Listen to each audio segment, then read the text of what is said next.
My name is Mike Thompson.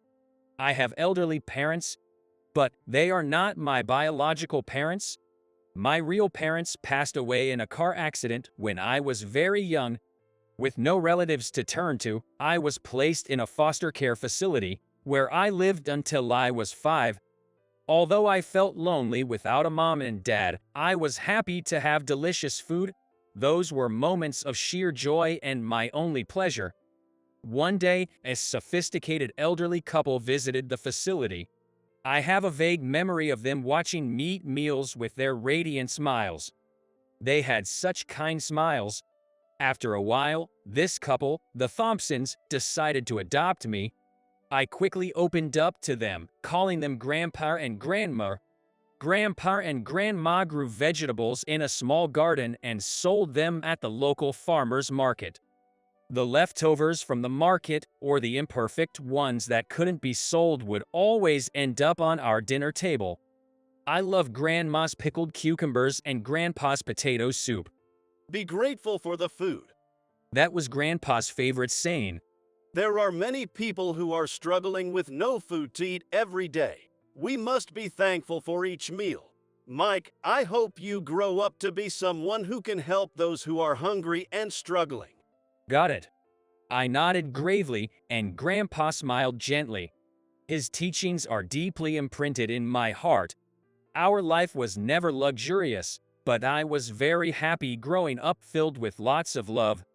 I helped with the garden work while also attending high school.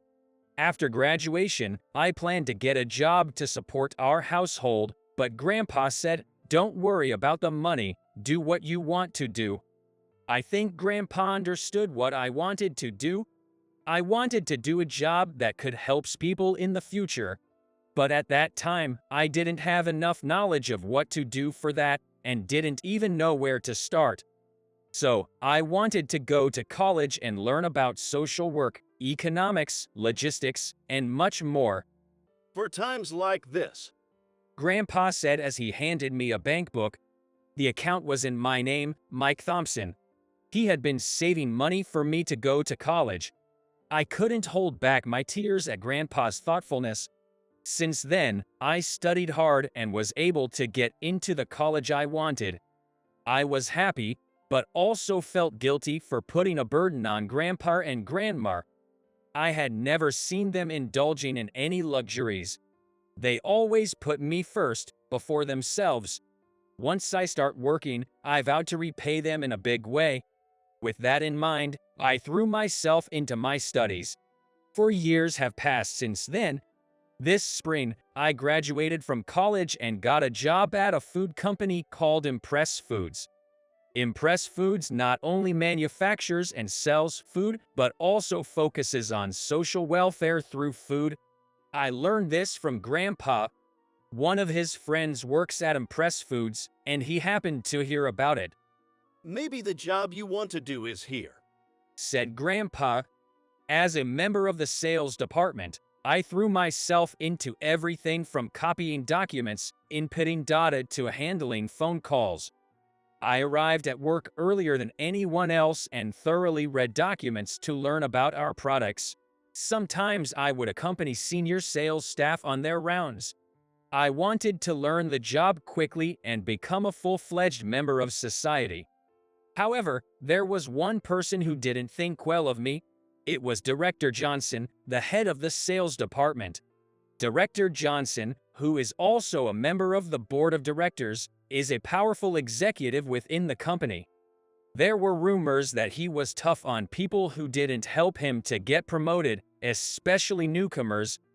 And sure enough, I quickly caught his eye. He seemed to think of me as an intrusive and impertinent newcomer, as he saw me pleading with the senior sales staff to let me do anything. One day, Director Johnson suddenly came to my desk and ordered me to create a proposal for a new product. You seem to be quite a hard worker, so you can do it in a day, right?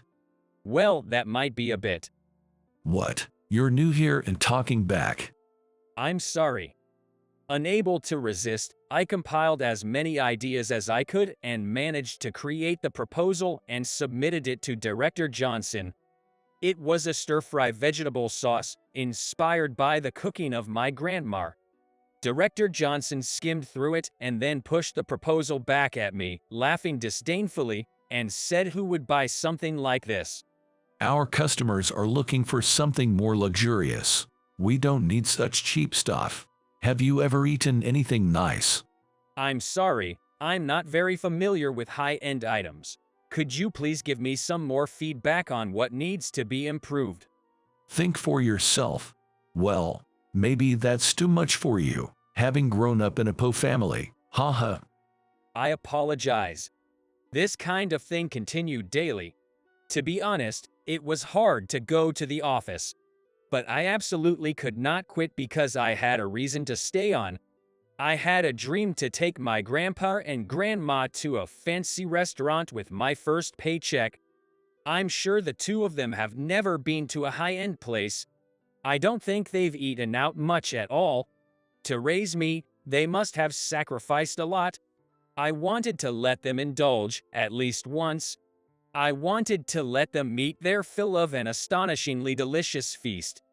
I wanted to repay my two guardians, who had raised me as if I were their real family. 1 month after joining the company, I finally received my first paycheck. I felt proud that I had earned money by working for myself. Senior sales staff recommended a high-end restaurant to me that they had used for business dinners, so I made reservations for 3 and invited my grandpa and grandma.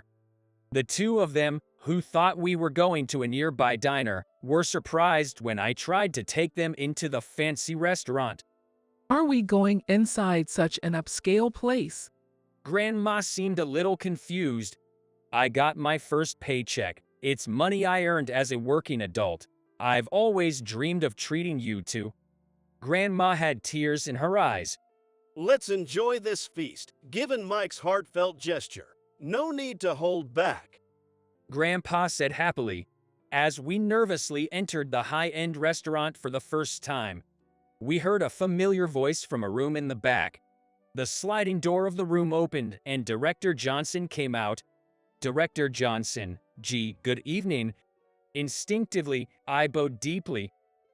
Why are you here? He looked at me suspiciously. "Well, just having dinner with my family," I timidly answered. This is a place I use to entertain important clients. It's not a place for ordinary people like you. He continued to scrutinize us. Coming to a fancy restaurant dressed so shabbily is totally inappropriate. Even if you ate expensive food, you wouldn't understand its value. Why don't you go to some cheap diner around the corner? The words of Director Johnson pierced my heart. It's okay if it was just me, but this made my grandparents also uncomfortable. This turned out to be a disappointment, not an opportunity to honor them at all. I was at a loss for words, a mixture of shame and shock. Then, my grandpa, who had been quietly listening, spoke up. "The one who is out of place here is you." His tone was colder than anything I had ever heard from him. Who do you think you're speaking to, you? Director Johnson, enraged, turned to confront Grandpa, but when he got a good look at his face, he yelled, "Mr. Thompson," and quickly turned pale, collapsing into his seat. "Bring happiness to all with the power of food." Grandpa muttered. It was the corporate philosophy of Impress Foods. "I've kept this from you, Mike, for a while, but I've been thinking it's about time to talk. Will you listen?" He asked, and with that, Grandpa began to speak quietly. "We had a vast tract of land that has been passed down from our ancestors. It allowed us to live without any hardship. Then one day, the president of Impress Foods came to us, asking if we would sell our land. That was over 30 years ago. He said he wanted to build a factory and expand his business. When I listened to him carefully, I found out that Impress Foods had been donating food to children's homes. The president himself had grown up in a Po family, barely able to eat enough, and was always hungry. That's why he had a strong desire to provide delicious meals to as many children as possible. He spoke passionately about wanting to expand his business and put more effort into supporting orphans, poor families, and people in need. His feelings struck a chord with me. My wife and I love children, but we were not blessed with our own, so we decided to help with his cause for the children. We kept only the minimum land necessary for our living and offered the rest to him. I agreed with Impress Foods' corporate philosophy of bring happiness to all with the power of food, and even became a shareholder and invested in the company. I vowed to use my money to help those in need. I've kept in touch with him ever since, and one day we went together to visit one of the children's homes he was supporting. That's where I met you, Mike. During mealtime, while other kids were fussing over I hate bell peppers or I want a hamburger, Mike alone was happily eating his meal. You had a mouthful of rice and said delicious. You were so cute. I want to share meals with this child, I thought. I wanted you to be part of our family. Overflowing with such feelings, we adopted you. You grew up to be a very kind-hearted boy who could empathize with others. So I thought you might be able to contribute to a company like Impress Foods, which helps people. That's admirable, said Director Johnson as he stood up and extended his hand to Grandpa. I made a bit of a mistake earlier. Mike is a truly valuable asset, he said, forcing a smile. As he approached with his outstretched hand, Grandpa coldly brushed it away, saying, "It's too late." You'll probably never understand the true value of a meal, the value of a dining table shared with loved ones.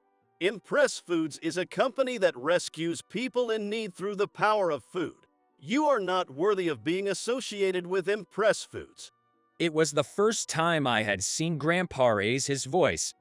I'll let the president know everything at tomorrow's shareholders meeting. Even if you go back to the company, you should expect that your seat is no longer there.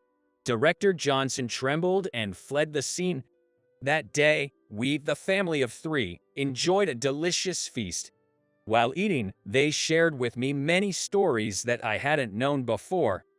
I was also able to tell them how hard I've been working.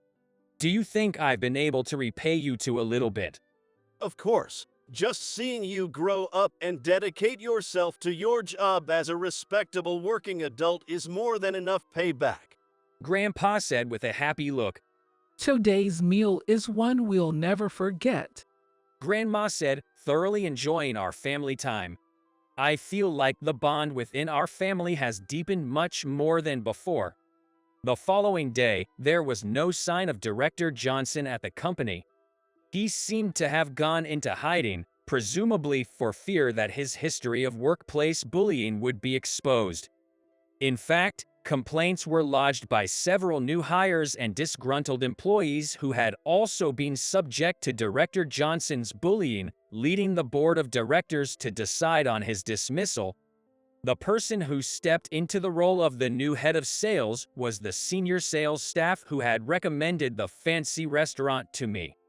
The senior sales staff said, "Nobody has worked as hard as you have in their first month," praising my efforts. He even reviewed the proposal that had been rejected by Director Johnson and gave me a lot of advice. "You might be able to become the president of the company one day," he said with a laugh, always treating me kindly. I want to gain a lot of experience and eventually get involved in a business that delivers delicious meals to those in need. For that reason, I want to fully commit to the work in front of me now. Every day, I work for society so that I can help make the happy times around the dining table with loved ones even more enjoyable.